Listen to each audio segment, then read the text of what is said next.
चलो शांत हो जाओ सब। देखो इधर हम लोग पढ़ चुके थे, क्या बताओ, अक्षीय स्थिति और निरक्षीय स्थिति में चुंबकीय क्षेत्र की तीव्रता। ध्यान से देखो इधर, देखो हम लोग क्या पढ़े थे, अक्षीय स्थिति में चुंबकीय क्षेत्र की तीव्रता, दोनों की करा देंगे आज तुलना। बताओ बी चुंबकीय अक्षीय स्थिति में बताओ कितना आया था, 2m/r³, यही ना था समीकरण नंबर 1। और इधर देखो चुंबकीय क्षेत्र की तीव्रता बताओ निरक्षीय स्थिति में कितना था, ऐसे लिखो, चुंबकीय क्षेत्र की तीव्रता निरक्ष पर और चुंबकीय क्षेत्र की तीव्रता अक्ष और दोनों निरक्ष पर। बताओ इसका बताओ कितना होता था, m/r³, समीकरण नंबर 2। ध्यान से देखो इधर, चुंबकीय क्षेत्र की तीव्रता अक्ष पर बताओ कितना थी, 2m/r³, और निरक्ष पे कितना थी, m/r³। समीकरण 1/2 से, शांति से रहो सब। देखो इधर तो बताओ बी अक्ष पर मतलब चुंबकीय क्षेत्र की तीव्रता अक्ष पर, और फिर बी निरक्ष पर मतलब समझ रहे हो लोग, चुंबकीय क्षेत्र की तीव्रता निरक्ष पर। अब बताओ अक्ष पर कितना थी, 2m/r³, ये कितना थी, m/r³। r³ से r³ कटा m से m, तो इसका इधर गुणा कर दोगे तो बताओ बी अक्ष पर मतलब चुंबकीय क्षेत्र की तीव्रता अक्ष पर 2 गुणते चुंबकीय क्षेत्र की तीव्रता किस पर, निरक्ष पर। याद करो भैया, वैद्युत क्षेत्र की तीव्रता निरक्ष पर का मान, अरे वैद्युत क्षेत्र की तीव्रता अक्ष पर का मान निरक्ष की कितनी होती थी, 2 गुनी। तो ठीक बताओ चुंबकीय क्षेत्र की तीव्रता अक्ष पर का मान निरक्ष पर के 2 गुने के मान की क्या होगी, बराबर होगी। दोनों बताओ सेम हुआ कि ना हुआ, एक याद करो दूसर का तैयार है, ठीक है ना, नोट कर लो। जो इधर अगले हेडिंग लगा लोगे, धारा मापी का अमीटर में रूपांतरण। अमीटर में रूपांतरण, धारा मापी का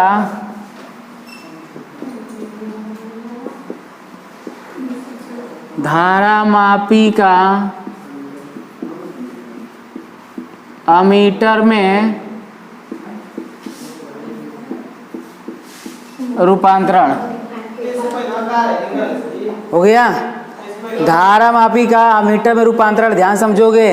अमीटर क्या होता है, अमीटर क्या होता है, एक ऐसा यंत्र है जो विद्युत परिपथ में सीधे धारा की माप, अरे सीधे धारा को क्या करता है, माप देता है, ठीक है। तो यहाँ पे बताओ अमीटर में तुम लोग क्या लिखोगे, अमीटर में क्या लिखोगे बताओ, यह एक ऐसा यंत्र है जो किसी विद्युत परिपथ में सीधे धारा की माप की क्या कर देता है, गणना करता है, ठीक है ना। अब इधर देखो, हो जाएगा ना।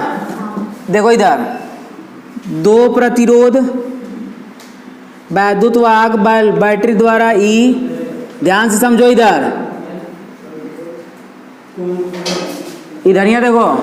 अच्छा बताओ, हम बताए थे कि अमीटर बताओ किस क्रम में जोड़ा जाता है, श्रेणी क्रम में, और वोल्टमीटर समांतर क्रम में। तो श्रेणी क्रम में जोड़ोगे तो मान लेते हैं यहाँ पे एक तो एमीटर जुड़ गया, किस क्रम में है, श्रेणी क्रम में। देखो पहले प्रतिरोध को मान लेते हैं R1 और दूसरे को मान लेते हैं R2। और जब अमीटर लगा हुआ है तो बात समझना लो इधर, जब अमीटर लगा हुआ है तो इसका भी कुछ ना तो कुछ जरूर प्रतिरोध होगा, तो इसके प्रतिरोध को क्या मान लो, R3।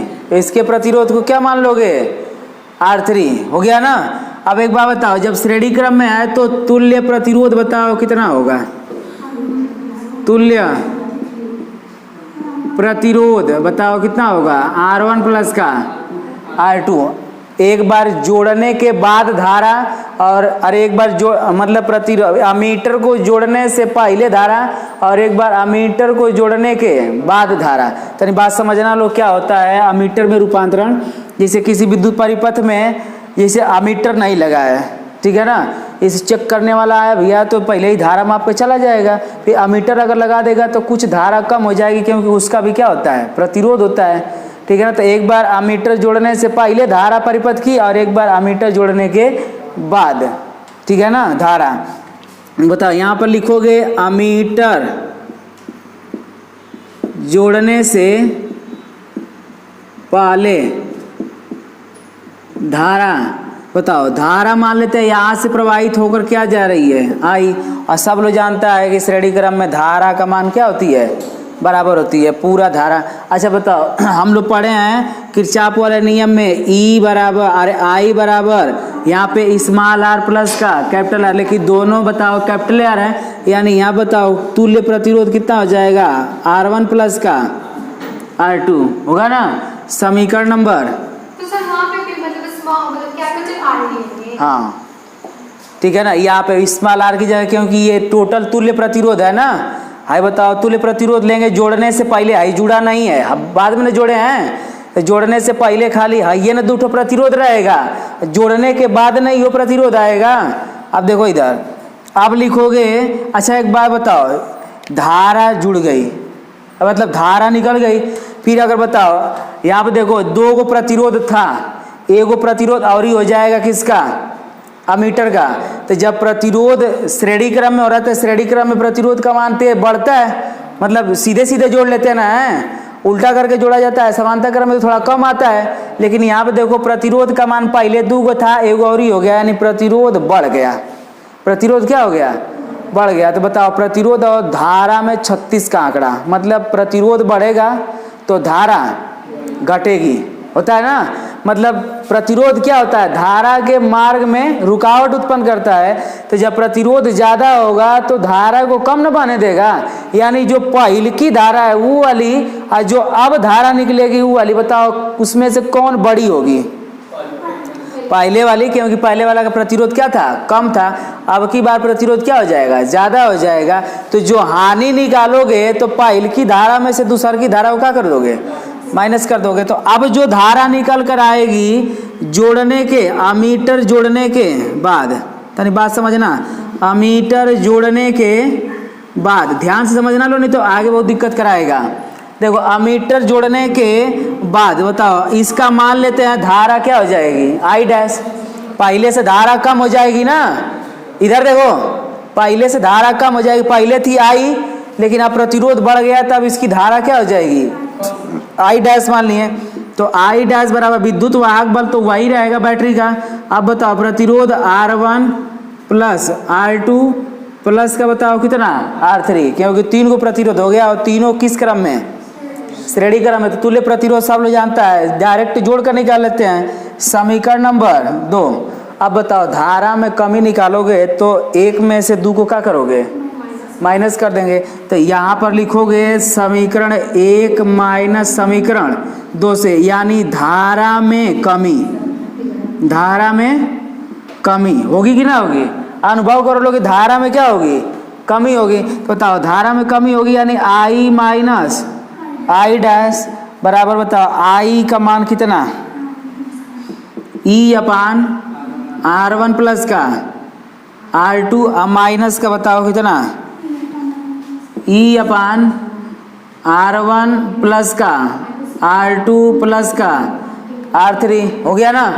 इधर देखो ध्यान से देखो इधर, तो I माइनस आई डैश बराबर लॉसा बताओ, एक बार ही आएगा और एक बार ई, मतलब एक ब्रैकेट में R1 प्लस का R2 और दूसरे ब्रैकेट में R1 R2 और फिर R3। अब देखो इधर R1 प्लस R2 से कटेगा तो ई वाला जाएगा, जाएगा ना ई, बताओ ई गुड़े R1 R2 R3 और प्लस का माइनस का, बताओ ई गुड़ते, अब बताओ कितना होगा, R1 प्लस का R1 प्लस का R2 होगा ना। अब ध्यान से देखो इधर, यहाँ पर देखो, इधर देखो, इधर सब देखो ध्यान से, हाई देखो इसका गुणा कराओगे तो ई R1, इसका गुणा कराओगे ई R2, इसका गुणा कराओगे ई R3, तनी बात समझना यहाँ से, फिर गुणा कराओगे तो ई R1 माइनस में फिर गुणा कराओगे तो ER2, तो ER1 ER2 तो कट जाएगा, कटेगा कि ना कटेगा यहाँ से, तो क्या बचेगा ER3 खाली बचेगा। तो यहाँ पर अगर खुश हो लो तो लिख सकते हैं I माइनस आई डैश बराबर ER3 बट्टे बताओ कितना R1 R2 प्लस का R1 प्लस का R2 प्लस का R3। खुश हो लो ना, खुश हो लो ना, खुश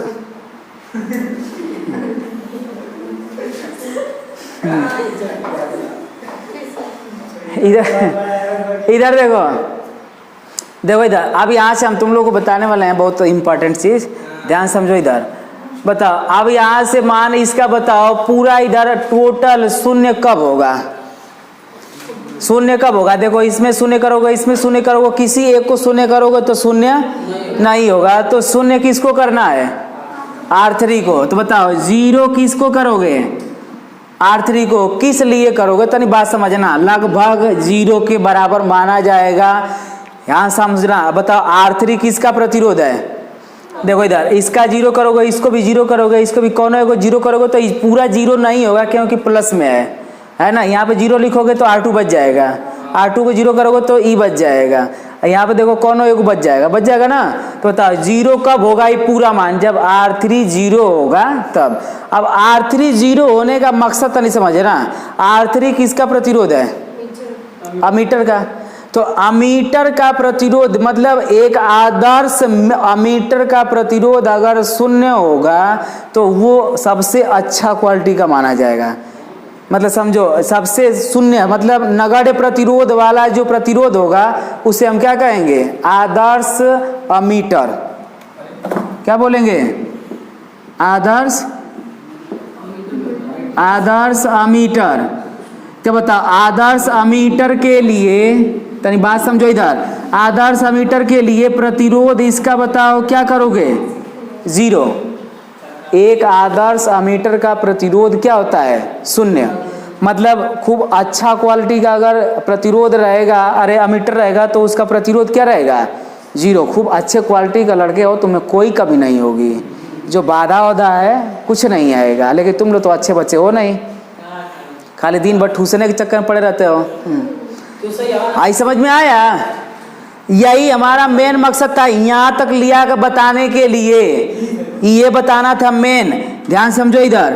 तुम हम एक बार बता रहे, फिर से समझना। इसको जीरो करोगे, इसको भी जीरो करोगे, कौन अंतर नहीं पड़ेगा। इसमें से किसी एक को जीरो करोगे, कौन अंतर नहीं पड़ेगा, पड़ेगा नहीं ना। तो बताओ किसको जीरो करोगे कि पूरा जीरो होगा।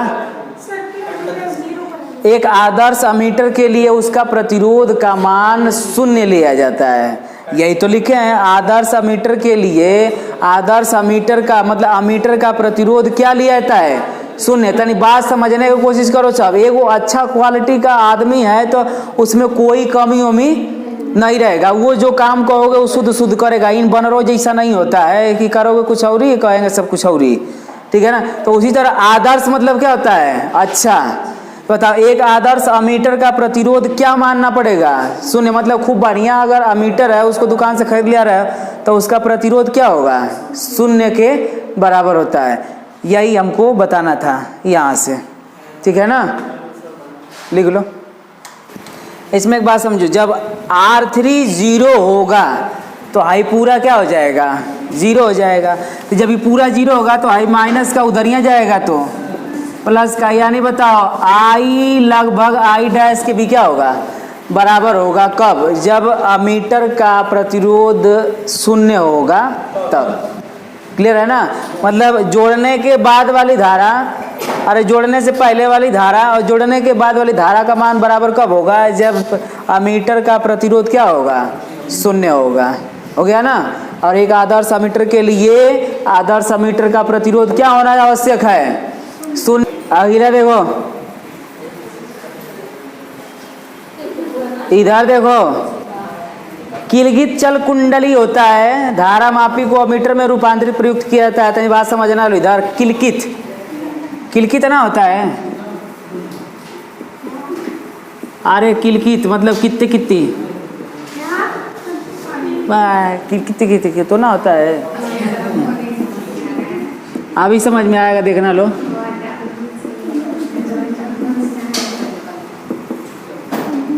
इसका भी धारा मापी में रूपांतर करेंगे। तो एक समझो कहानी, समझो इधर, ध्यान समझो इधर। इसमें एगो शब्द आएगा संट। हाँ तनी बात समझो इधर, संट आएगा। जैसे मान लो गाजीपुर है ना, तो गाजीपुर स्टेशन पे आने वाली सभी लाइनें, सभी ट्रेनें इस प्रकार आ रही, व्यस्त हैं, सभी लाइनें व्यस्त है ना, मतलब इस पटरी पर आ रही हैं, ठीक है ना। और कोई ऐसी रेलगाड़ी होगी जो गाजीपुर को ना होते हुए गाजीपुर को साइड करके क्या कर चली गई, बलिया चली जाएगी, बलिया बारात जाएगी ना, बलिया बारात जाएगी। ये कुछ सुनना चाहते हैं? तो बात समझो इधर, यहाँ आने वाली थी किस पे, गाजीपुर। मतलब मान लो कोई तुम्हारा वेट कर रहा होगा, मान लो कोई वेट तुम्हारा कर रहा होगा गाजीपुर स्टेशन पर, गाजीपुर स्टेशन पर, लेकिन अब उन्होंने अगर ट्रेन अगर दूसरी पकड़ लिया तो वो चले जाएंगे गाजीपुर के बाहर, स्टेशन से ना होकर गाजीपुर से ही जाएंगे, लेकिन दूसरी पटरी से अगर चले जाएंगे तो तुम यहाँ पे ना कहता हो कि सुखले संट बजा रहे थे, तो सुखले संट बजा रहे थे, सुखले संट बज गया ना, मतलब यहाँ से छुआई हुआ नहीं हुआ। तो उसी तरह एक ठो धारा को जब इधर से ले आएंगे और इधर भेज देंगे तो इधर यहाँ क्या रहेगा, संट हो जाएगा, एक ठो संट लगेगा। जो प्रतिरोध होगा, प्रतिरोध उसको भी एक प्रकार लिखेंगे संट, मतलब संट एक प्रकार का क्या होता है, प्रतिरोध। संट मोटर भी आता है, ठीक है ना। तो हाई बताओ, यहाँ पे जब ट्रेन इधर से चली गई तो तुम इधर खोजने वाले क्या रह गए, सुखले संट बजाओगे सब ना। मतलब यहाँ पे अगर धारा नहीं आएगी तो संट बज रहा है ना, समझ में आया ना। अब देखो इधर तनी फिगर समझना लो, सुखले संट बजा रहे हैं, सुखले शंख बजा रहे हैं। तनी इधर देखो, बतियाओ कम, सब बहुत महत्वपूर्ण है। इधर देखो, सब तो वही है, यहाँ से घाटी में भी ना। देखो इधर,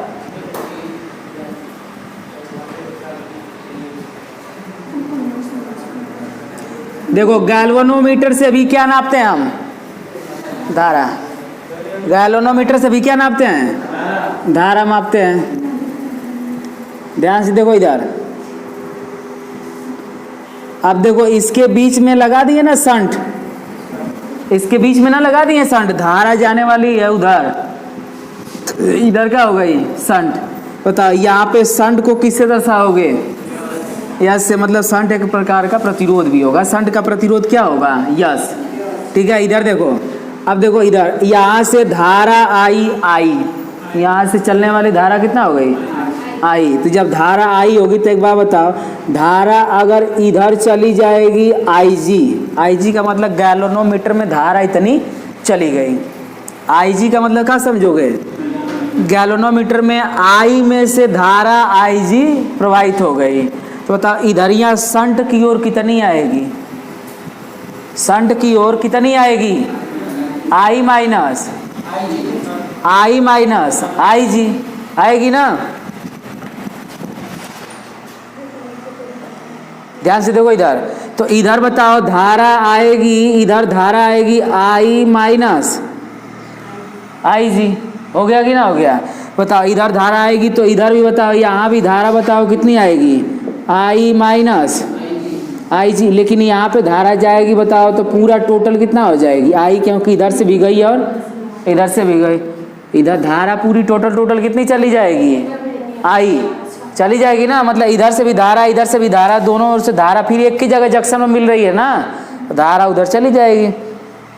एक बार बताओ, एक बार निकालोगे गैल्वेनोमीटर का विभवांतर और एक बार निकालोगे संट का विभवांतर। बताओ गैल्वेनोमीटर और संट किस क्रम में जुड़ा हुआ है, किस क्रम में जुड़ा हुआ है, समांतर। तो समांतर क्रम में विभव का मान क्या होता है, बराबर होता है। तो इसका विभव और इसका विभव क्या होगा, बराबर होगा। तनी बात समझो इधर, हम कह सकते हैं कि गैल्वेनोमीटर का विद्युत, अरे मतलब क्या, विभवांतर और संट का विभवांतर बताओ क्या होगा, बराबर होगा। यानी हम कह सकते हैं कि Vg बराबर होगा, बताओ किसके, Vs के।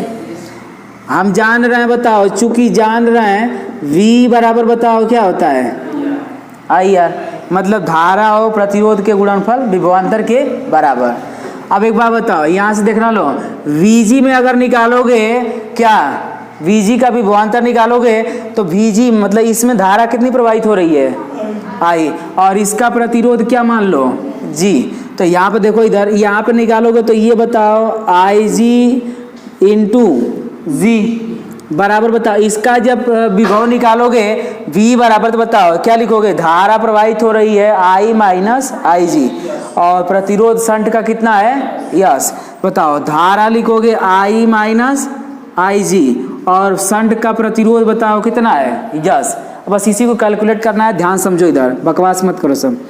IG बराबर इसका इधर गुणा कर दो तो बताओ IS और माइनस का IG, यस होगा ना। आई देखो माइनस का उठा के इधर कर दोगे तो प्लस का, तो बताओ IG कैपिटल G प्लस का IG यस बराबर, बताओ कितना, IS। दोनों में से बताओ क्या कॉमन, IG। बताओ IG कॉमन हो जाएगा तो क्या बचेगा, G प्लस का यस बराबर, बताओ I और यस हो गया ना। अब एक बात बताओ, हाई गैल्वेनोमीटर में प्रवाहित धारा है, और ये बताओ तुल्य पूरे परिपथ का धारा है, हो गया ना। तो बताओ धारा बट्टे धारा, प्रतिरोध बट्टे प्रतिरोध। अब यहाँ पे देखो, इसको कर दो इसके बट्टे में, इसको कर दो इसके बट्टे में, तो बताओ IG बट्टे बताओ कितना, IG बट्टे बताओ कितना, I बराबर, बताओ S बट्टा बताओ गुणे में इधर जाएगा तो यानी G प्लस का यस, निकल गया ना सुंदर सा फार्मूला। अब बताओ, ये बताओ इसको पहचाने रहा होगा क्या है, गैल्वेनोमीटर में प्रवाहित होने वाली धारा, और ये क्या है, पूरे परिपथ की धारा। ये बताओ क्या है, शंट का प्रतिरोध, शंट का प्रतिरोध G क्या है, हाँ शंट का क्या है प्रतिरोध, और G क्या है, गैल्वेनोमीटर का प्रतिरोध, यस क्या है, शंट का प्रतिरोध। अगर इसको भी, अगर देखो इसको एक बार इसके बट्टा में करेंगे, अगर इसको अगर पलट दोगे, समझो इधर दो बार फार्मूला निकलता है, अगर इसको पलट दोगे तो ये भी क्या हो जाएगा, पलट जाएगा, तो I अपान IG हो जाएगा, और ये G प्लस यस अपान यस हो जाएगा। तो एक बार G के बट्टे में भी यस लिख सकते हो, एक बार यस के बट्टे में भी यस लिखते हो, काट कूट लेंगे, बात दोनों बराबर आएगी। आएगी कि ना आएगी, आएगी ना। चलो यही तक नोट कर लो, बहुत है। फिर आगे हम इसको पक्षांतर करके खुदे जो ना दिया रहेगा उसका मान रख के हम लोग खुदे निकाल लेंगे ना।